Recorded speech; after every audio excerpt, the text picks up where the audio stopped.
Thank you for the invitation. I'm really glad that so many students showed up and showed interest in this topic. Mi dispiace, il mio italiano non basta per dare questo corso in italiano, però adesso cambio to inglese.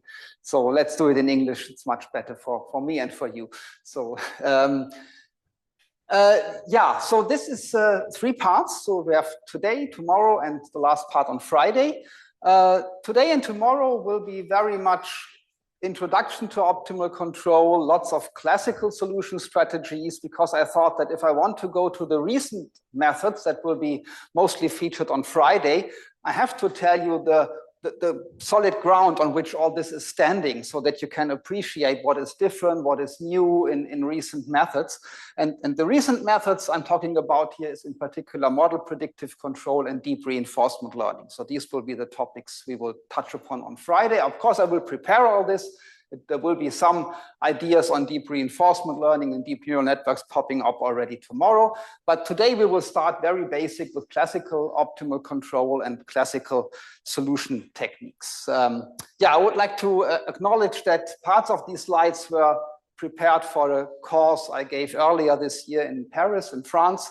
And they were prepared together with my dear colleague Tim Faulwasser from TU Hamburg. And he consented to me reusing these slides here for this talk. I saw already, this was on already before, I saw that someone already tried to download the slides. Did it work? Because I put up this morning, it's a Dropbox link, which is a bit hidden. So, and I will always, I'm sure there will be lots of typos still in the slides, so I will correct them, and I will always put the latest version, say next day in the morning or so that on maybe next week you will have the final version of the slides available there.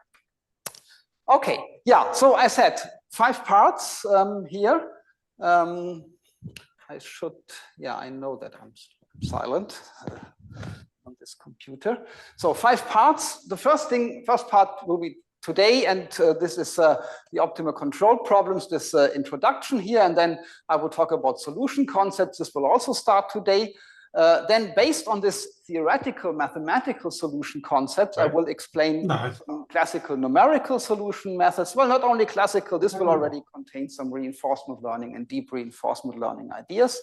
And then part 4 and 5, they will be featured on Friday, will be model predictive control. And in particular, the question whether deep neural networks can really help to solve higher dimensional problems than traditional methods, and if so, under which conditions. Okay, so let's start with part 1, optimal control problems and introduction. What is the purpose of this part? I would like to introduce what a control system is. I will give you two different types of control systems and what an optimal control problem is. I will explain what are the ingredients of an optimal control problem. What do you want? What do you need to specify? And I will explain the difference between open loop and closed loop optimal control. These are really two.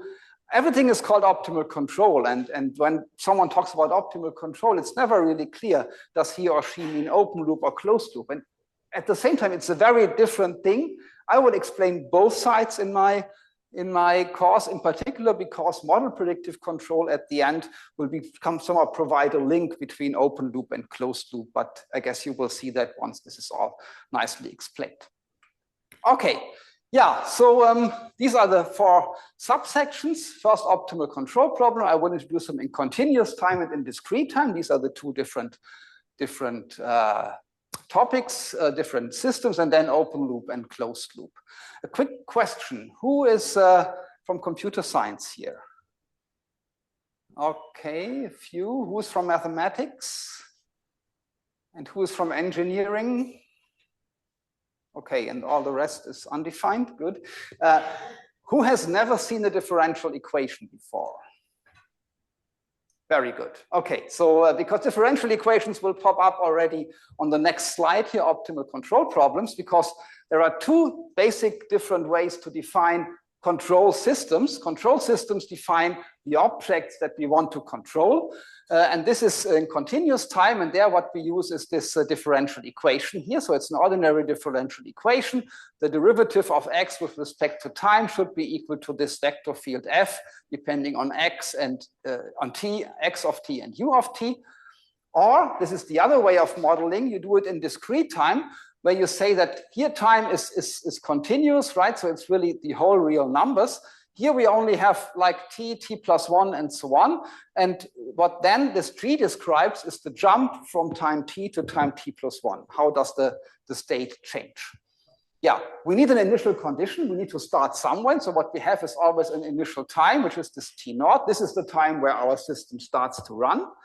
I do an example on the next slide. So if this is all very abstract at the moment, I guess it will be clear in 2 or 3 minutes. And what we need is an initial condition, some kind of starting point where everything starts, right? And the same happens in discrete time, but then of course t cannot take all possible values greater or equal t0, but it can take the value t0, t0 plus 1, t0 plus 2, and so on, right? So there's this discrete nature here, discrete time nature. Yeah, F and G are suitable maps that model what our system is doing. U is the control function or control input. It's either a function, right? A function of the reals up here. Down here, you see we only need it at this discrete times, right? T0, T0 plus 1, and so on. Then it could be seen as a sequence, right? A sequence of values that are attained at these different times. And in both cases, the values lie in Rm here. And X is called the state, and U is called the control input. I will sometimes use just control, sometimes just input. It's always the same, right? So control input or control or input. Okay, and this bold U here indicates that we really have a function in contrast to just values. So values of U, single values will be denoted by U, and this U could be then the set of control values in Rm that we allow. Okay, here's a very classical, very simple example of a control system. It's a pendulum here, and you should think of this as a stick, right? So not a rope, but a stick, which is mounted to this car here. And the car can move left and right and will, of course, cause the pendulum to swing then, right? That's what's happening here. And to describe this in the theoretical way, we need 4 variables. We need the angle of the pendulum, which is this theta, which we will call x1. We need the angular velocity. We need the position of the cart. That's x3. Cart can just go left and right. Think about rails or something where it's mounted on, so it can't make curves or so. We have the cart velocity, and then we have the control, which is the cart acceleration. So think of a motor that we can influence, and then we can bring the car to motion. And if you use the simplest laws of physics, just F equals m times a, and use a linear friction model, which sits here, which is known to be not very accurate, but good enough for many practical purposes, then you will end up with this set of differential equations. And what this says is that the change of position is velocity, of course. The change of velocity, and this is the angular velocity here, is determined by how the car moves and how gravity rules and how the friction acts, right? So it's friction, gravity, and the motion of the car that influences that. And the car itself, we assume the car is so heavy that the pendulum itself does not exert too much force, so that we can neglect it. It's just the derivative of the position is the velocity, and the derivative of velocity is the acceleration. So yeah, let me show what we can do with that. So a typical task, which is completely useless, and I guess I have to quickly change the this one here in order to, so that everyone can see it online, is to bring the pendulum from the initial position. So the x0 here would be the position where the pendulum is hanging down, the car is at rest, and everything is standing still, to the upright position, right? And you can indeed do that. Okay, now I need to move this away. Okay, there we are. Okay, now what? Now it's moving and it's in the upright position. Okay, this is something I want to show you later. Let me maybe repeat this in slow motion. That's a bit better. So I can move this, say, to 0.5, move this back to the beginning. Then we can see in a bit slower motion what's going on. So now everything is half as fast. So what you see is the car moves left, right very quickly to swing up the pendulum. And then when it's upright, the car makes a move to stop it again, right? And now it's balancing. And if you look closely, you see it's not really standing still. This is something I do not want to show you now. This will come later. It's not really standing still. It's still moving a little bit. This we will come back to that later. Just for the experts here, this is the simple physical model that you may use also in your course. Yeah, question, please. Oh, thank you. Thank you. Yeah.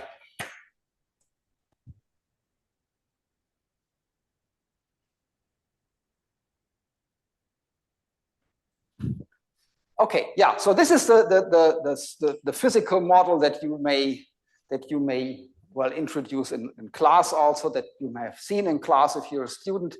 It didn't work for this mechanical thing that we have, and the reason is that the U isn't really pure acceleration, and we really had to modify that model. We had to introduce two more differential equations.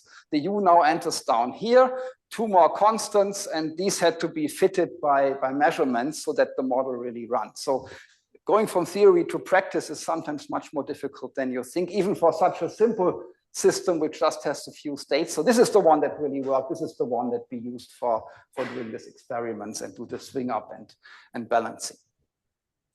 Okay, yeah. So what is optimal control? The informal definition of optimal control would be we want to determine a control function, so a function U, that causes a control system to minimize a certain performance criterion. We will come to that.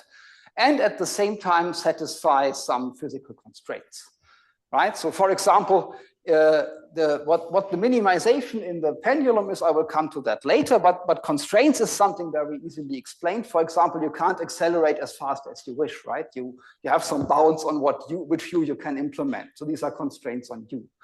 Then you have seen that this rail where this car went left and right, it has ends, right? So you need a control that does not try to move the car beyond the end, because that's just not possible in the model. And these are constraints that you will have in many practical systems. So it's hardly, optimal control is hardly ever just minimizing something, right? Like up here, but it's very often also the constraints are just as important.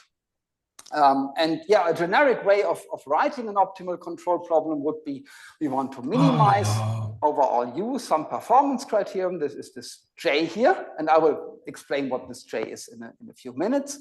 Then we have in this case, this is now continuous time. We have this differential equation that should be obeyed. We have an initial condition and an initial time, so T naught and X naught.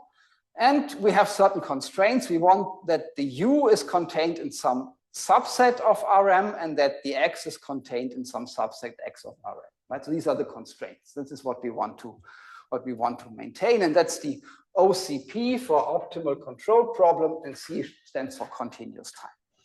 I will stay in continuous time for a while and then introduce discrete time afterwards. Okay, yeah, no, sorry, actually, no, sorry, I forgot that. I have this overview slide, but then I will go back to continuous time and explain that. So this would be continuous time, and this would be the discrete time counterpart. Well, actually, on this level of generality, they look very similar, right? So we have, again, we have this difference equation, as you might call it, or discrete system rather than the differential equation, but otherwise it's still called J, and we still want it for all T. T, of course, now depends is now discrete. So this means the natural numbers from T0 to T0 plus capital N minus 1. So this is what we want there. Yeah, and now I need to talk a bit about the ingredients. So what do I mean by ingredients? I need to talk about the dynamics. That's the red part. These are the differential or difference equations. What should they satisfy? I want to talk about the class of control functions and on this state and input constraints, and about the green part that's up there, that's the performance criterion. I will go step by step through these, how we can choose them. And as I said, start with continuous time.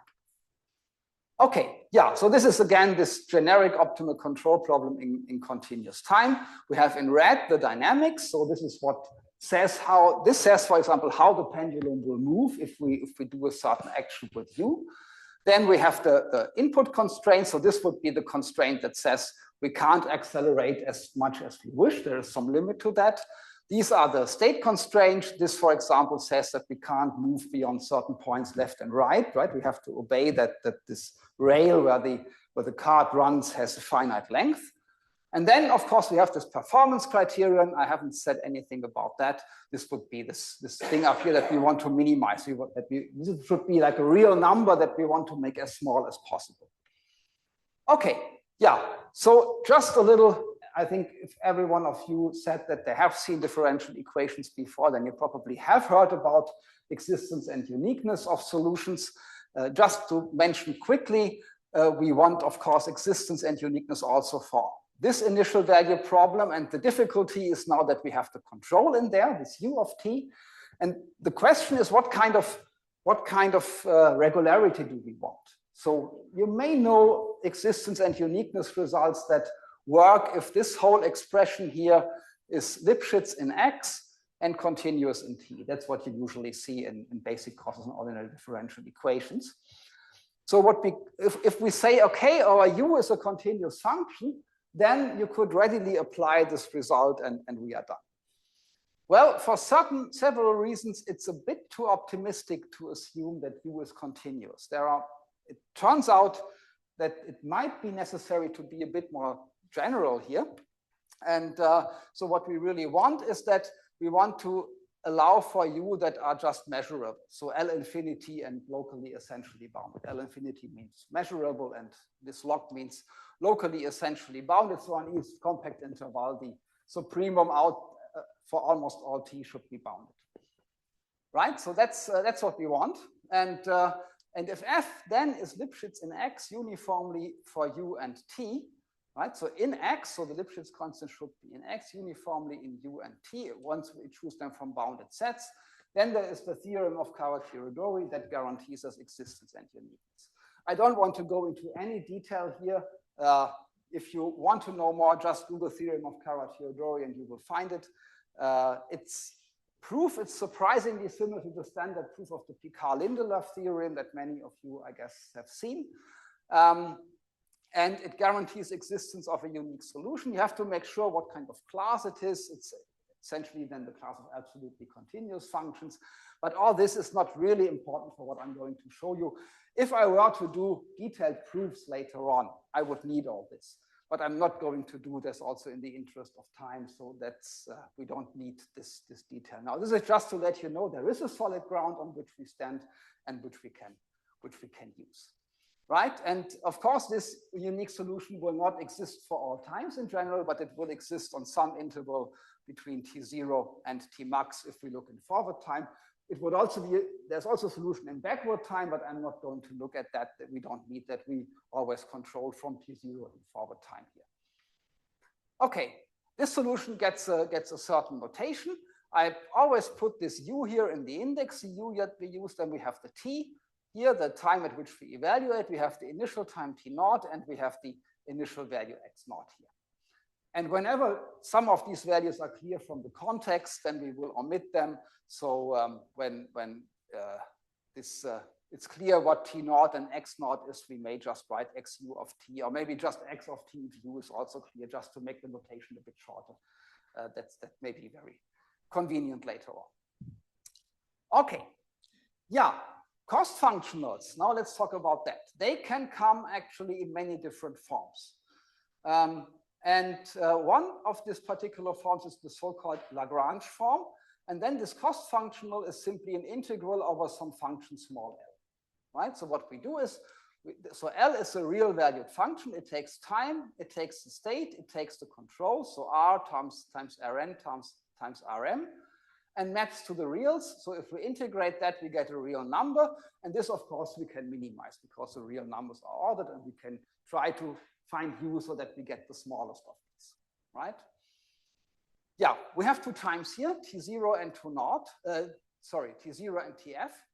they can be fixed or free. So we can just fix them and say they are fixed and we keep them. But we could also say, or maybe it's good to also let this TF be free.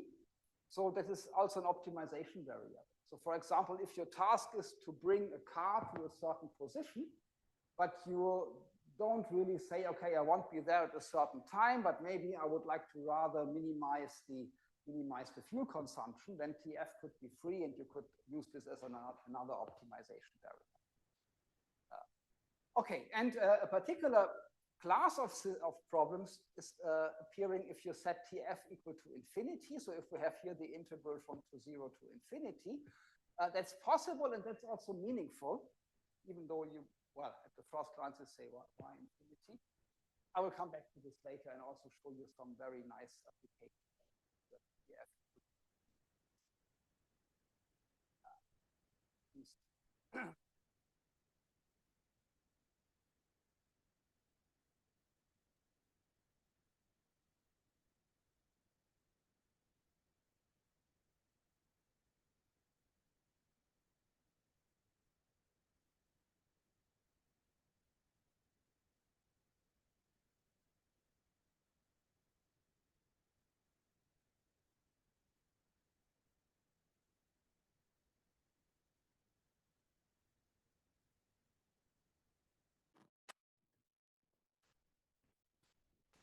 Sorry for that. Now it's very loud. 1, 2, 1, 2. 1, 2, 1, 2. Okay, that sounds better. Okay, thank you. Okay, yeah, let's continue. Last part of this last section of the first part, open loop and closed loop optimal control. So, so first I have to say what are optimal controls anyway, right? So that's not so clear. I would like to introduce a function that will appear many times in the next sections, in the next parts, which is called the optimal value function. And what's that? Well, we take the performance criterion, the one that we want to minimize. We fix the initial condition x0 and we minimize over u. And since we are not sure whether the minimum exists, we rather take the infimum here, right? And this value, so that's the best possible value that we can attain, this is called the optimal value, and that's assigned to the optimal value function, right? So the optimal value function takes the initial condition and assigns to it the best possible value that we can attain starting from this initial condition. And well, at the moment here, we consider T0 and TF fixed. And if these times can vary, then we should put them as additional parameters there, because vary but not optimized, so that we can change them and see them reflected there. And now here's a notation I used accidentally before. Now it's introduced. A control is called optimal, and they will be always now called U star if it realizes the optimal value. So if we find one single control that gives us, for this given initial condition, the optimal value. That's the optimal control. And well, if we can find an optimal control, then of course we can be sure that the infimum up here is really a minimum, right? Because it is attained in U star, right? So the corresponding trajectory also gets a name. Of course, this is the general way to write it with the U star in the index, but we can also write it briefly as X star. So that's the optimal trajectory. And as I said, if an optimal control exists, then the inf up there is definitely a minimum, right? Okay. Now, open loop optimal control. What we do is we fix an initial value x0, and we assume that we have an optimal control. And then what this function, how do we determine this function? Well, in a sense, at the very beginning, at time t0, when we know the x0, this is the time when we determine this function for all future times. So up to tf or up to infinity if the problem is on an infinite horizon. And this is called an open loop optimal control. Why open loop, you will see in a minute when I define the opposite of that, but I can already draw now the picture. So if we have our optimal control problem specified here, and then at time t0, we fix the initial condition, and then we compute this function as a function for all t that we need. And this function is then at time t evaluated and plugged into the system. And if we do that, at the end, we get the optimal solution. So that's the idea, right? At time t0, we determine the whole function as a function of t, and then plug it into the system and get the optimal control. It's open loop because it really goes like step by step. Here we compute, here we plug in, here we solve, and then we get the solution. Okay, the counterpart is closed loop. And in closed loop, we do the following. We do not look for u star directly, but what we look for is a function called f, capital F. And f stands for feedback. Right? And then we determine u star in the second step from f by evaluating f at time t and at the point x star of t. So we plug in the solution into f. So f is not the control itself, but f is a map that defines a rule how to get the control. And that's the feedback law. And if I draw the picture now, you see why it's called closed loop. So when we have specified the optimal control problem, we compute this map f. Then at time t, we evaluate the u of t, plug it in there. But then the x of t that we have here goes back here to that and is entered here, right? So in a sense, while we solve, we have this loop always closing at every time instant, right? So at each time we look at the x of t and plug it back in here to evaluate this formula. And if this f is an optimal feedback law, then by this loop, we will generate an optimal solution. So we will get the x star of t in the end. And also the u star here, which is not written, but it would be the u star.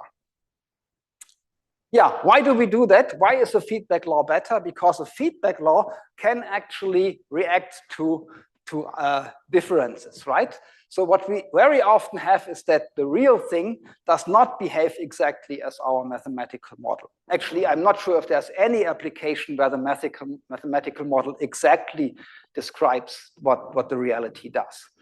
So what we will have is usually that this model here approximately describes what reality does. And this means if we compute a control from our model and use it for a long time, the deviation will become larger and larger and larger and larger. And with the feedback, you are able to counteract that. I mean, this doesn't mean that any feedback does that, but the structure like that, where you look, what did the reality do, and then how do I react to that, is really necessary to be able to react to these kind of deviations. Yeah, let me show you the video again, and the second part, and let me go back to I think, original speed here. Because what's happening now is that this is the student who implemented all that a couple of years ago. He's now going to tease the pendulum. So he's creating perturbations, differentials, different. Yeah, thank you. We have to switch. Let me quickly do that so that everyone can see it. So here we are. So this is what I said. The student up here. Let me use that so that you can see it on the video. The student is now going to tease it and creating like a big mismatch between the model and the original.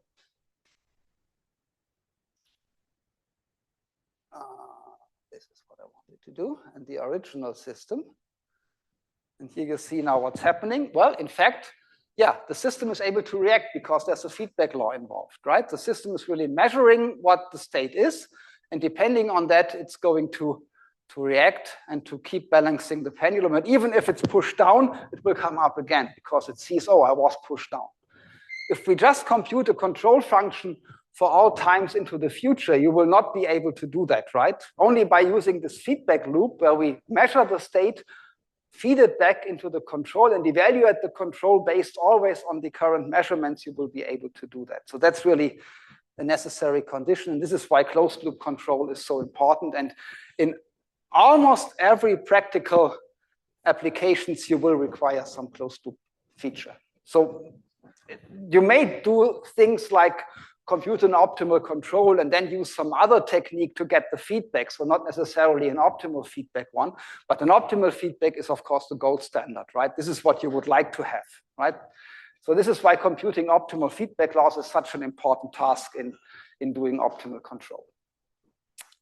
Okay, yeah, this is a quiz I wanted to do, and I'm completely forgot that I already told you the answer, so I'm not sure whether we should still do it. I will have more quizzes tomorrow and next, because I already actually told you the answer. So maybe we will have more quizzes tomorrow, so you can look forward to that. So, yeah, sorry, I mixed that up. I wanted to show you that and then show you the video.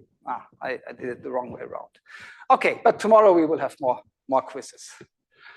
Okay, yeah, let's go to the second part. After I have explained what kind of optimal control problems we look at, I would like to show you, say, the mathematical basics of how we can solve optimal control problems. Thank you.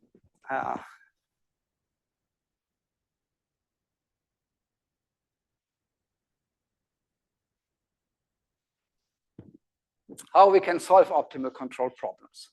So we will go to solution concepts, and this is split in two parts, part 2, part 3. So this is really the mathematical concepts, which essentially explains to you what kind of formulas you would have to solve in order to get the solution. And part 3 would then tell you how would you do it numerically, what are the algorithms behind that. Okay, so let's go to solution concepts, and the purpose is that I really tell you about classical solution concepts for optimal control problems, explain the differences between the concepts, and by that also provide the basis for numerical solutions, right? So that we can do that. And I would like to talk about 3 concepts. The first is what is called dynamic programming. That's the first concept. The second and third are actually closely intertwined, as you will see. It's the Euler-Lagrange equations and the Pontryagin minimum principle. So these are 2 other solution concepts. And yeah, I guess you will see why different concepts are needed and make sense in order to get solutions. Okay, let's start with dynamic programming. Dynamic programming is all about the optimal value function. Right? So this is really the central object in dynamic programming. So the function v here that assigns the optimal attainable value to the initial condition, right? Depending on where you start, you have, of course, different optimal values, and this is what this function tells us.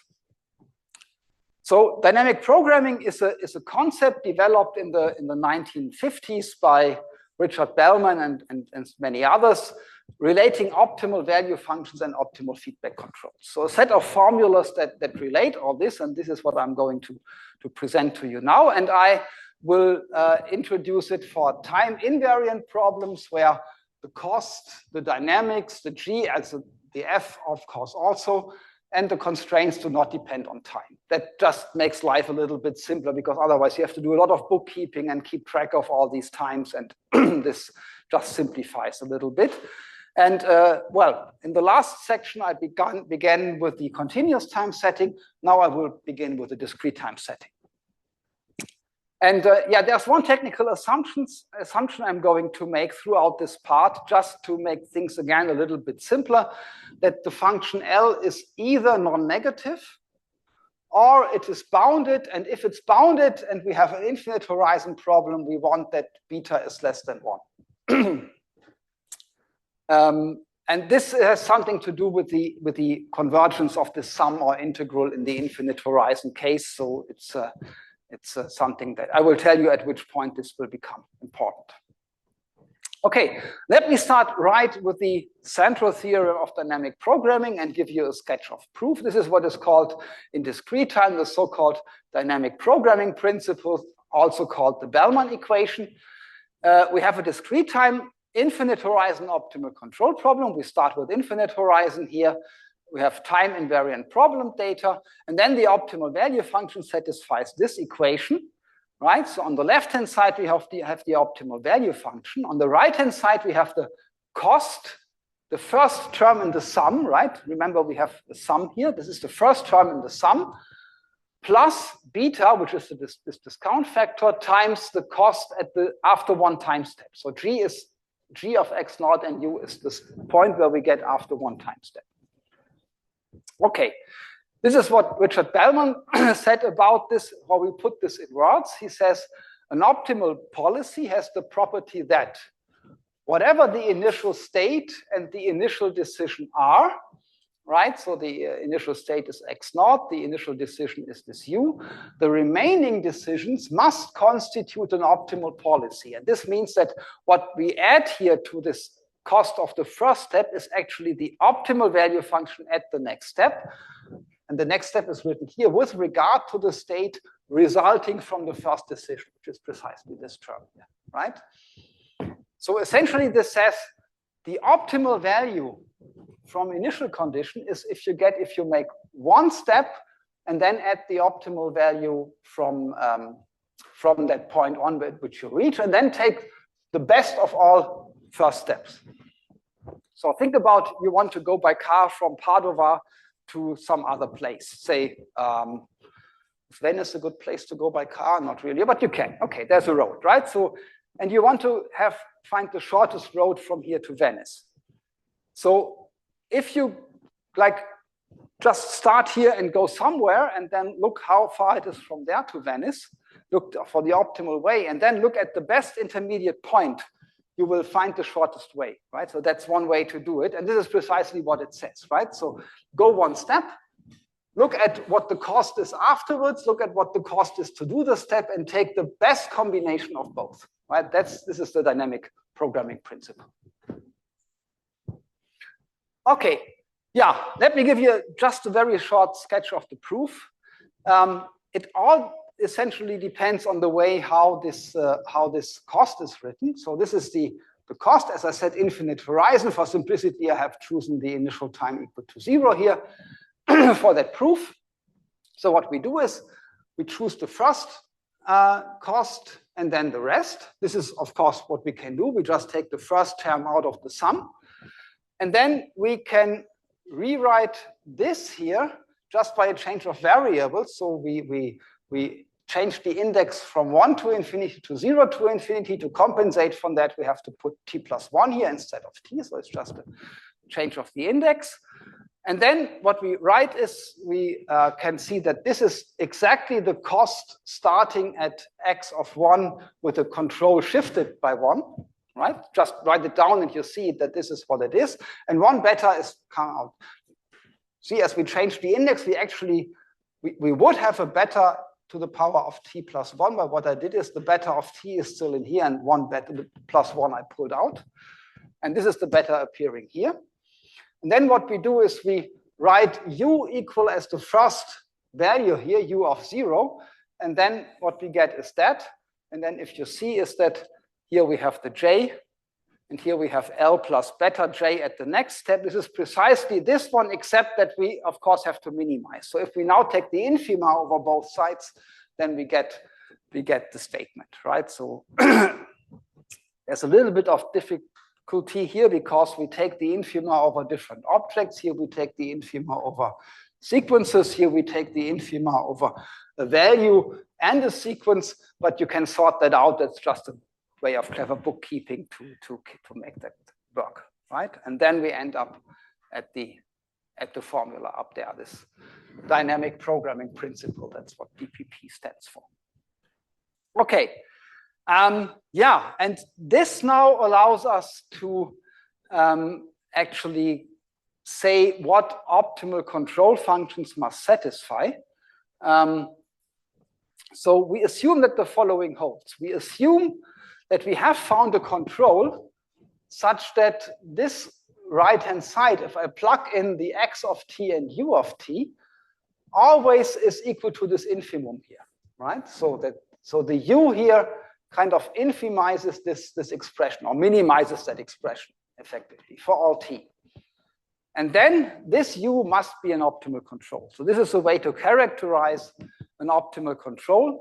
So what you essentially need is you look at this right-hand side of the dynamic programming principle, you pick a u that minimizes this expression, and if you pick that u and call that u of t, then this will be an optimal control. So optimal controls minimize this expression pointwise, and that's really a really deep insight, because finding a control even an infinite horizon, right, requires you to specify infinitely many values of the control. And what you can do here is actually you can split up finding this infinitely many values in independent problems, right? So each problem is independent of each other. Okay, you have to know the V, right? That's the difficult part here. Knowing the V will be difficult. You will see that in the numerical section.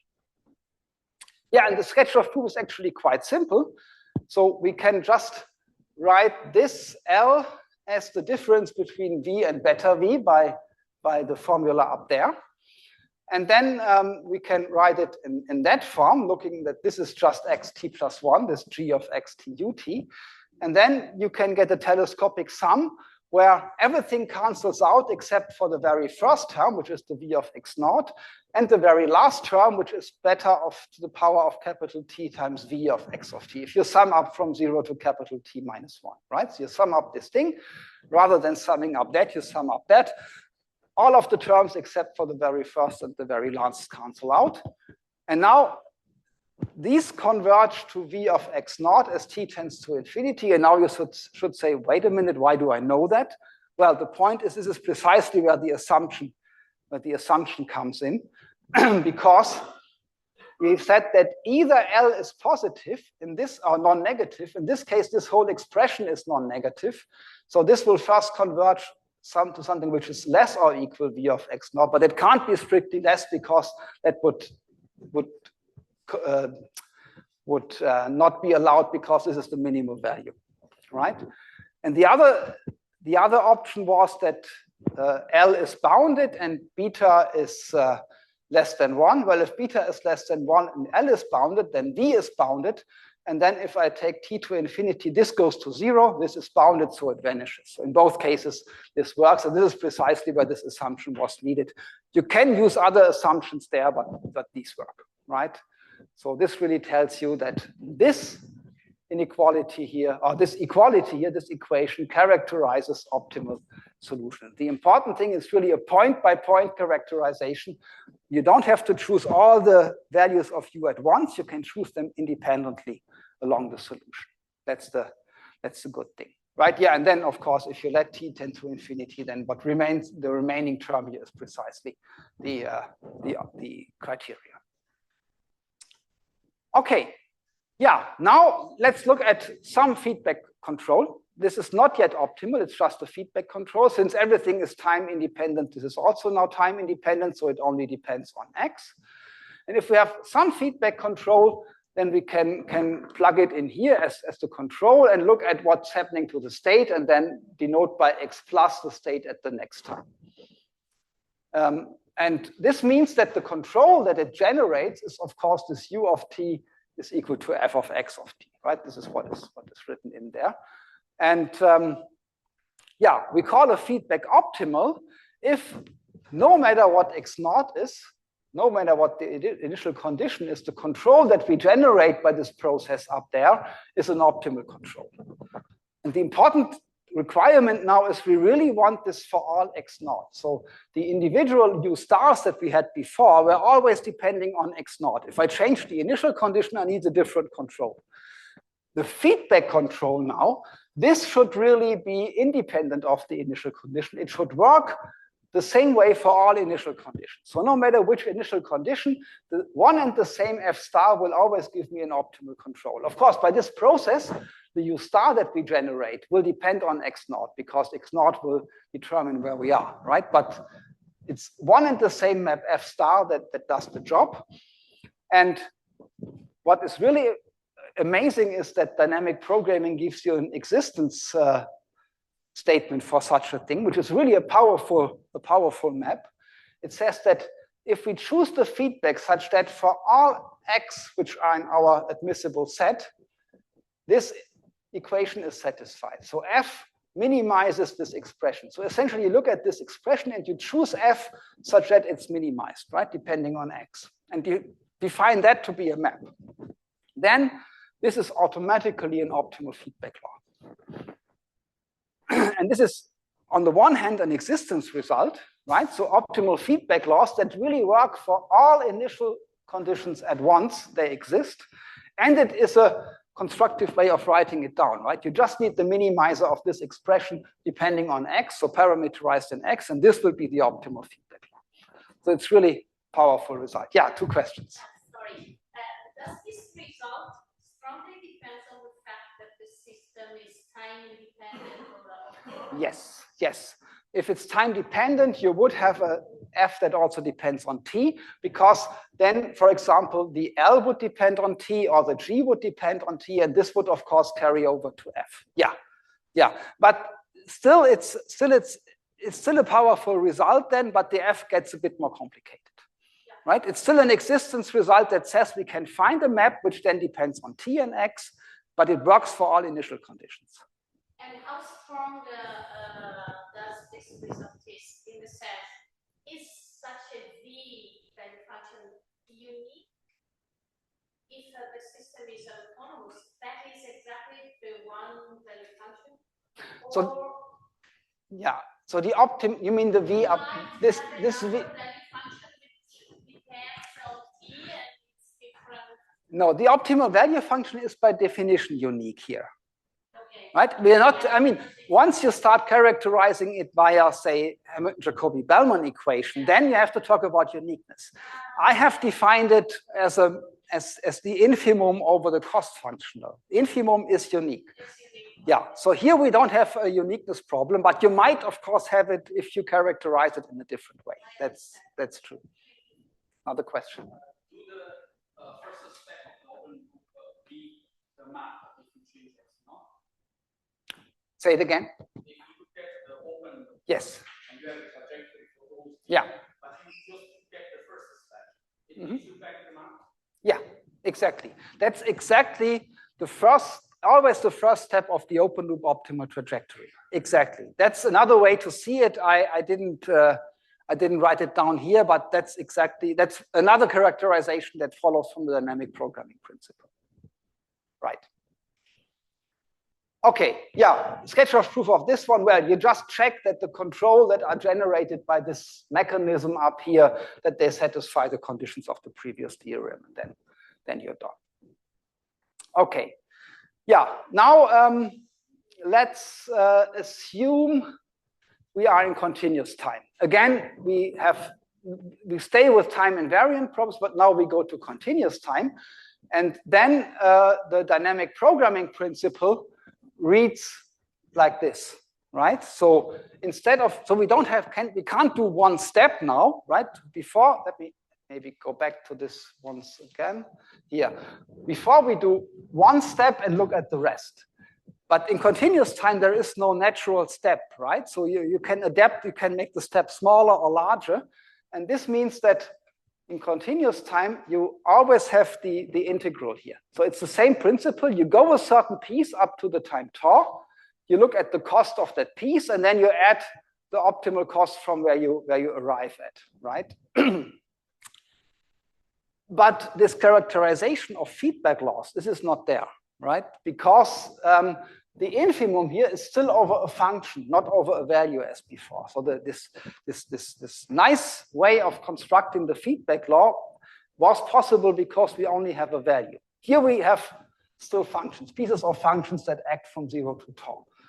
So the question is, how do we get away with that? Well, the trick is to send tau to 0. But if you do it naively, just in this equation in the dynamic programming principle, then what happens is, well, this integral goes to 0, and you end up with v of x naught is equal to v of x naught, which is where you can't gain anything from. So the trick is, before you send tau to 0, you have to actually divide by tau, right? So if you look at this equality there, the dynamic programming principle in continuous time, you divide by tau, you rearrange the terms a little bit, and then you send t to 0. And then what happens is, here you have a difference quotient. This goes to the directional derivative of v in direction of the vector field, and due to this beta, you will get a beta v on top of that. And this is 1 over tau times the integral. Yeah, this will just, if tau goes to 0, converge to the integrand at time 0. So what we get is, if tau goes to 0, we have this d dt of this expression here, this directional derivative of that term, plus this value at 0. If you evaluate that, you end up with this expression here. So this d dt t to 0 of that is minus delta v. Delta is the minus logarithm of the beta. And then you have dv of x naught times f. That's a directional derivative, plus the L that comes from the integral. And I have been cheating a little bit here because, as I said, u are measurable functions. So what is u of 0 if u is a measurable function? Well, if this u happens to be continuous around 0, then this is okay. If it's not, then you have to, I think it's written here, if this limit is not meaningful, then you can modify the proof a little bit. There's a way to go around that, but it will take a few more lines. Yeah, and this equation has a name. This is called the Hamilton-Jacobi-Bellman equation. It's not, if you want to use viscosity solution theory, which many here know, you would have to turn the sign around to make everything work properly and get the right meaning of sub and super solutions. But otherwise, it's really this equation. And it's, as you see, a partial differential equation for V, right? Because there's this partial derivative here with respect to the initial condition that we have. Okay, yeah, so that's the Hamilton-Jacobi-Bellman equation. This plays somehow the role of the Bellman equation in discrete time. Yeah, question, please. The f comes because you get the derivative of x, and then you have the differential equation of the set. Yes, yeah, right. Mm-hmm. Okay. Yeah, and now you can do the same things as before. So if you have a trajectory and if you assume that your control is the pointwise minimizer of this right-hand side, right? So for all t, this expression here is the same as the minimum over that, then it must be an optimal control. It must be star. So you can play exactly the same tricks. And the Sketchov proof is the same. Here you integrate, you get again this point. If you integrate up as t to infinity, you get this telescopic sum, and that goes to x0. Again, we need this condition that we had before there. And then this, if you send t to infinity, you get this infinite horizon performance criteria. Yeah, again, let's assume we have a feedback control like that. Then again, this f generates this control here. And then if we want an optimal feedback control also in continuous time, and now, yeah, the condition is that the feedback, that the control u star generated by f satisfies this for all initial conditions. And the corollary is if f is the pointwise minimizer of this right-hand side, depending on x, then it must be an optimal feedback law. And this sounds super easy, everything, but it's trouble is, okay, Sketchov proof is easy. That's it's all true what I said, nothing is wrong. But there is a big problem. I will come to that later. Let me briefly tell you what happens if we change to finite horizon problems. So far everything was for TF equal to infinity. So in finite horizon, we would like to minimize this finite integral here, or the finite sum. And the optimal value function then becomes time dependent. So we have to plug T0 and TF into here as arguments. And we need that because in the dynamic programming principle, we have to take that into account. The Bellman equation then does not relate V and V, the same V, but it relates V with initial time T0 and V with initial time T0 plus 1. So now you have not the same V on both sides, which is good and bad. The bad thing is now V depends on T, so it's more on T naught. It's more complicated to write down. It has one more argument. The good thing is, well, in a way, what we know is if we have TF here, we know this is just the Meyer term that we have in our optimal control problem. You can use this as an induction rule or recursive rule, right? So we start here with TF, then we go to TF minus 1, TF minus 2, and so on, and go from backward to forward, from later times to earlier times, use it as an induction and compute the V. So that's the nice thing. So you can really use this this Bellman equation inductively for finite horizon problems.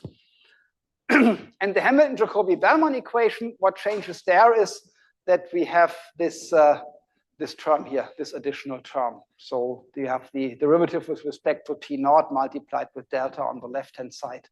And here we have, this is what this dv was before the derivative with respect to x. So that's, this is essentially the same, but we get this different term, and we get as a boundary condition in TF, we get again that it has this Meyer term. So that's how you would do it for finite horizon problems. Okay. Yeah, this is something I already said, that this is a really powerful statement, and your question already went to that. So if the optimal feedback, or they do not depend on time, if the problem data is also not depending on time, and the end time is infinity, but in general, they do depend on time in all other cases. So even if the L and the G or the F do not depend on time, but we have a finite horizon problem due to this iterative form, also the feedback will depend on time. Okay, yeah, a word on the Hamilton-Jacobi-Bellman equation. Yeah, the Hamilton-Jacobi-Bellman equation is a partial differential equation, and everything I said so far really relied on the fact that V is differentiable, and it will not be in general. I will show a numerical example tomorrow where you see that it can really for easy problems, you can get a non-differentiable optimal value function. So in many practical examples, V will not be C1. And even if it is, it's really difficult to check whether it is, right? So there are no real easy conditions that you can check. So if my F is that and that, then it will be C1. No, that's unfortunately not the case. The good thing is that there is a very elegant solution theory developed in the early 1980s by Pierre-Louis Lyons and Crandall and Lyons in that later paper, viscosity solution theory. That's a weak solution concept, which allows for very general existence and uniqueness results for solutions of Hamilton-Jacobi-Bellman equations, but it doesn't really simplify computations. And what I mean by that is the following. So first of all, this is the characterization of the optimal feedback law. If you do that in the viscosity solution framework, it's really hard to give correct interpretation. That really a highly non-trivial mathematics is needed.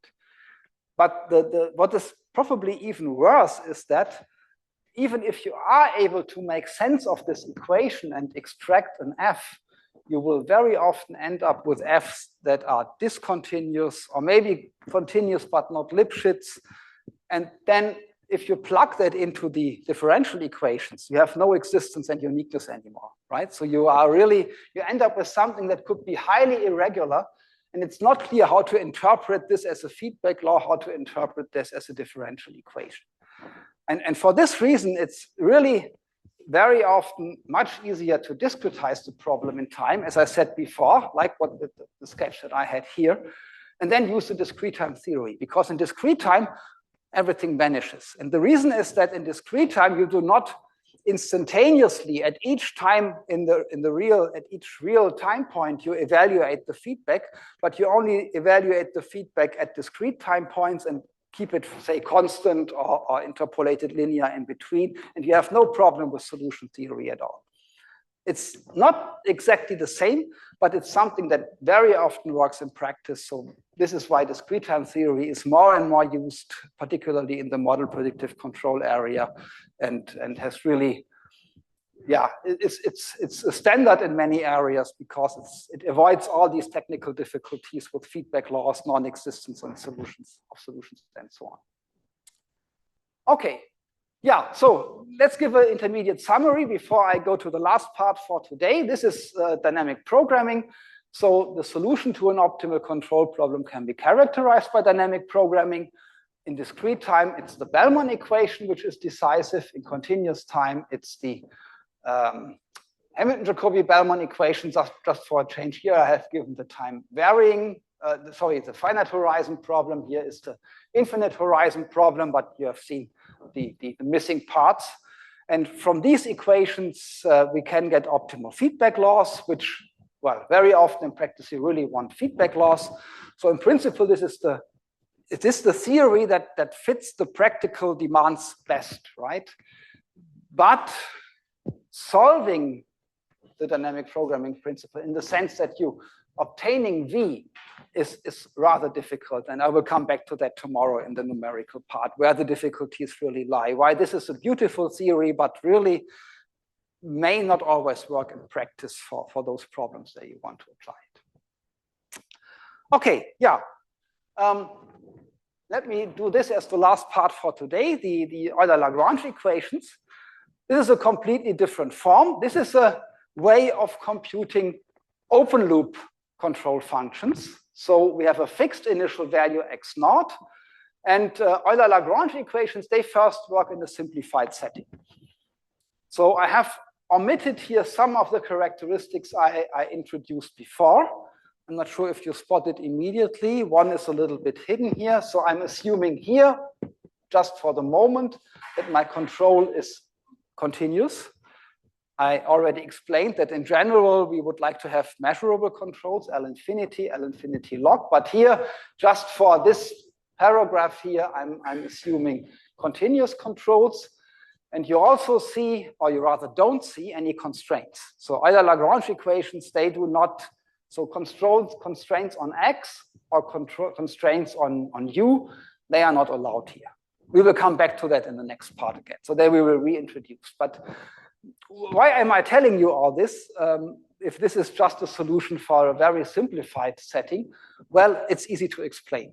You can really see how the arguments work and why things work. And when I come to the Pontryagin maximum principle, where we reintroduce all the constraints and everything, this really has a very technical and hard proof. Here I can now give you a sketch of the proof, and then you can, because they are structurally similar, hopefully appreciate how it works in the general case by looking at this simplified case before. Okay, yeah, just a little bit of notation. If I write dw, then I mean the directional derivative with respect to w. If I write zw, then I mean the transpose. So this is the gradient and this is the derivative. So if you think everything in Rn, then this would be the column vector, this would be the row vector if it's a real value. Sorry, this would be the row vector, this would be the column vector if it's a real valued problem. And we apply this to all terms where we need it. Okay. Yeah, so the simplified setting here is really we have continuous control functions and we have no constraints. Okay, so what is the approach by Euler and Lagrange? Well, the idea is to look at the differential equation as a constraint and use the technique that maybe some of you know from constraint optimization. Who heard about Lagrange multiplier method? Yeah, some hands are there. It's essentially the same trick. So we couple this constraint here on x and x dot, we couple this to this functional via a Lagrange multiplier. So we add this equation that we would like to have satisfied with some lambda of t. And now the Lagrange multiplier, as everything here depends on t, also depends on t. We couple this to the functional and write it under the integral. That's the idea.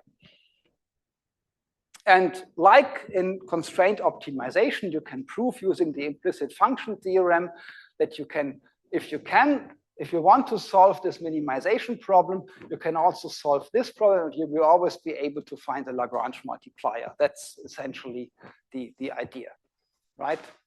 And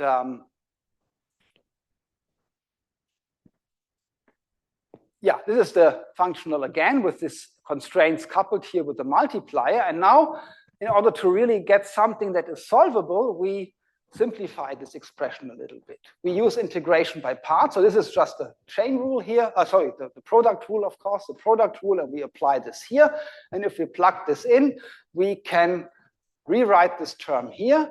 So we essentially remove the x dot and trade it in for a lambda dot here, right? So and then we get also this antiderivative here of x transpose times lambda. And now we consider a small perturbation of the optimal control. So we look at the optimal control and we add a small eta, so eta is real and small, times some other function, right? Again, continuous function. And this generates a perturbed state trajectory. Now we look at the limit. So this limit of this difference quotient. And that's, of course, the directional derivative of this expression in eta equal to 0. And this is now just real calculus because eta is a real parameter, right? And then what optimality implies, well, if you are at the minimum of a function, then the derivative vanishes. This is what you learn in high school already. Without constraint. Yeah, that's what I said. That's the important thing. We have no additional constraints, and the constraints that come from the differential equations are integrated to the function. That's why it works. That's why it works, exactly, without constraints. And then we have actually 0. And this funny notation here denotes the so-called Gateau derivative. It's just a shorthand of this partial derivative with respect to this function v, right? So that's equal to 0, and somehow I have 2 zeros on both sides. One would have been enough, but anyway. So that's what optimality says. And now we look at what this equation tells us.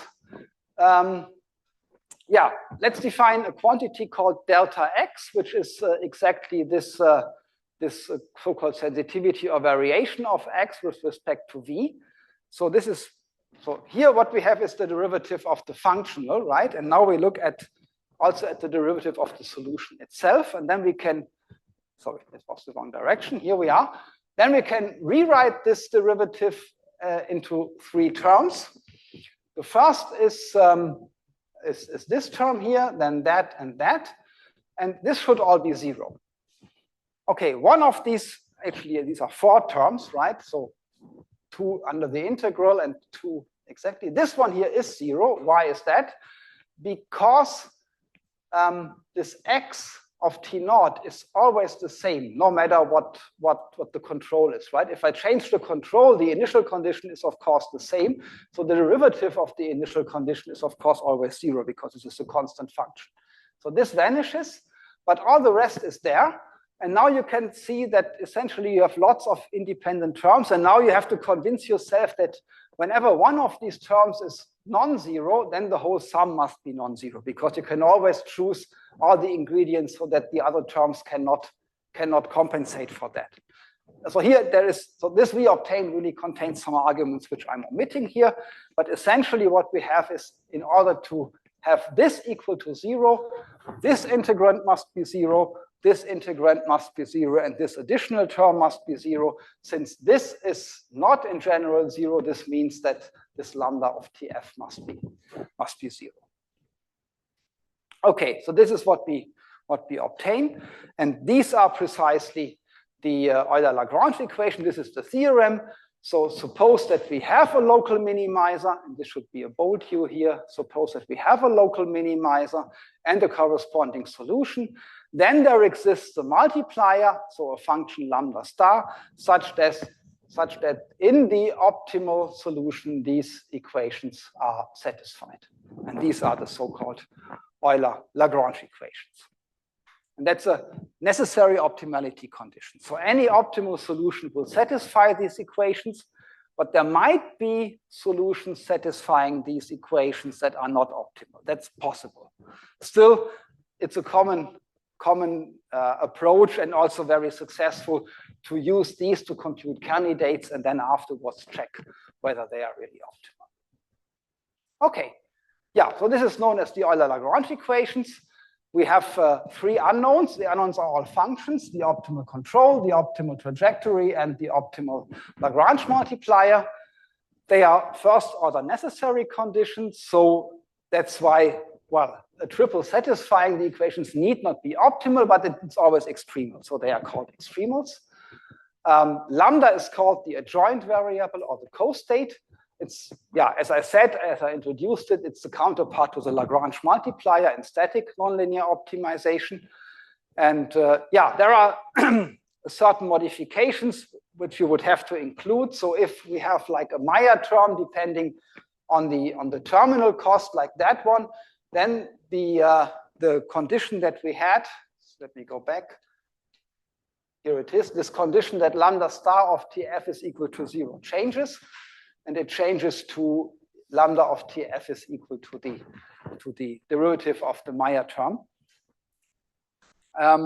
If we have terminal constraints, so if we want to end up at a certain point, then this condition can be removed and replaced by this terminal condition. So you exchange one condition for another, and you still get solvable solutions. And you have more general terminal constraints. So for example, if you would require that a certain function is equal to 0, then you get again another condition. So you always get conditions on lambda of TF, but they are of different type depending on how your optimal control problem looks like, and other options are possible. Yeah, let me end with this one here. There's a very nice and clever way to write down the Euler-Lagrange equations. And this is if you introduce the Hamiltonian. And this is exactly the Hamiltonian, if you look at this, what you had in the Hamilton-Jacobi-Bellman equation before. If you go back, if you look at the slides, you'll see that this is very similar. I will come back to that later on another slide. Yeah, you can write it with this lambda transposed f, or you can write it as a scalar product between lambda and f if you define it that way. And then if you use that Hamiltonian, you can actually rewrite the Euler-Lagrange equation in a very nice way. X star dot satisfies the differential equation where the derivative of h with respect to lambda is on the right-hand side. Lambda star dot satisfies a differential equation where minus the derivative of h with respect to x is on the right-hand side. And the condition on u is that it is this stationarity condition that hu is equal to 0 at each point. And yeah, this is for each t, and maybe I went over that a little bit too quick. I said in the dynamic programming principle, the important thing is that the condition on the u, on the optimal u, is now pointwise. And exactly the same happens here. Let me go back to where it's explicitly written here. This is the condition on u that must be satisfied for all t. And it's again a pointwise condition on u. So again, what this principle does, we try to find a whole function, right? Something which is really complicated and an infinite dimensional object, but we can rewrite the condition as a pointwise condition. We just have to compute all the ingredients that are here using this differential equations. That's the price we have to pay. But if we can do that, then we really get something which is a pointwise condition on, here we are, pointwise condition on u. Okay, yeah, a good overview on the history is in this survey, but there are many others. So you will find a lot of good history of optimal control articles where you see that. Let me end with this remark slide, and then we finish for today. If the problem is time invariant, so if again L, F, ln F do not depend on t, then the Hamiltonian is actually constant along optimal solutions. So if you plug an optimal solution in there, so we should have actually stars here, and the derivative with respect to time is equal to 0. That's a remarkable fact. The change of the Hamiltonian along the optimal trajectory, so this is the reason for that. The change would be that. And if you look at these terms, then if things do not depend on t, then these terms just cancel out, right? So if you look at them, then so h with respect to t is then equal to 0. H with respect to x is and f, and this one here, they just cancel out if you look at the Euler-Lagrange equations and plug them in. Yeah, Euler-Lagrange equations hold for local minima and maxima, so they don't distinguish. So if we want to minimize, we may want some other conditions. So how can we tell one from the other? And then you could use, for example, second order necessary conditions. You look then at the second derivative, so the Hessian of the Hamiltonian with respect to u, and if they are positive semi-definite or negative semi-definite, you can distinguish between minima and maxima. Okay, I guess, yeah, and a readable introduction is down here, so this can be recommended. It's a lecture notes of Benoît Chachouat.